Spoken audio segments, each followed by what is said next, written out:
क्या आपने कभी सोचा है एक ऐसा बादशाह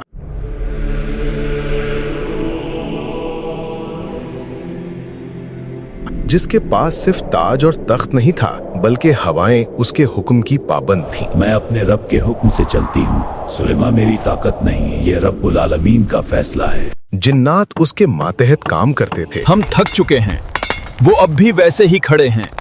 क्या उन्हें हम पर रहम नहीं आता? और परिंदों की जबान वो समझते थे। अस्सलामु अलैकुम। ये कोई अफसाना नहीं, ये वो हकीकत है जिसे कुरान मजीद में बयान किया है। वलक़द फ़तन्ना सुलैमान वअल्क़ैना अला कुर्सिय्यिहि जसदन सुम्मा अनाब।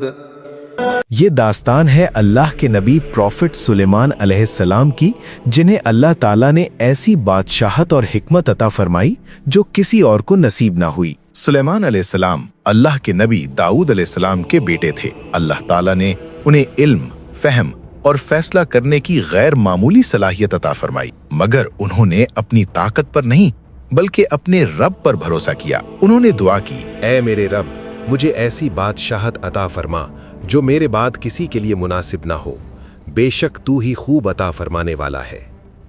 अल्लाह ताला ने उनकी दुआ कबूल फरमाई। हवा उनके ताबे कर दी गई। सुबह का सफ़र 1 महीने की मुसाफित के बराबर और शाम का सफ़र भी 1 महीने की मुसाफित के बराबर होता। जिन्नात उनके हुक्म से काम करते, अजीम इमारतें बनाते, हौज़ तैयार करते और बड़े बड़े बर्तन बनाते।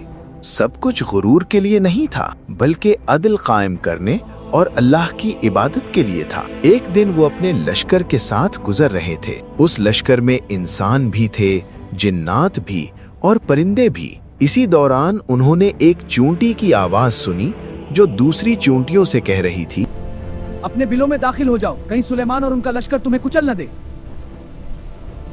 ये सुनकर सुलेमान अलैहिस्सलाम मुस्कुरा दिए और अपने रब का शुक्र अदा किया कि उसे ये नेमत अता की गई। एक मौके पर उन्होंने देखा कि हुदहुद परिंदा मौजूद नहीं। जब वो हाजिर हुआ तो उसने एक हैरान कुन खबर दी। उसने बताया कि एक कौम है जो सूरज की इबादत करती है और उन पर एक ताकतवर मलिका हुकूमत करती है। ये थी मलिका बिल्कीस। सुलेमान अलैहिस्सलाम ने उन्हें एक खत भेजा जो इन अल्फाज से शुरू होता था, बिस्मिल्लाहिर्रहमानिर्रहीम, मेरे मुकाबले में सरकशी न करो और फरमा बरदार बनकर मेरे पास आ जाओ। ये ताकत का मुजाहिरा नहीं था, ये तौहीद की दावत थी। जब मलिका ने आने का इरादा किया तो सुलेमान अलैहिस्सलाम ने अपने दरबार में फरमाया, तुम में से कौन है जो इसका तख्त मेरे पास ले आए इससे पहले कि वो मुती होकर आए।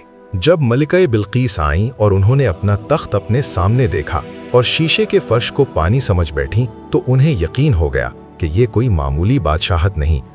उन्होंने कहा, ऐ मेरे रब, मैंने अपने ऊपर जुल्म किया। वक्त गुजरता गया।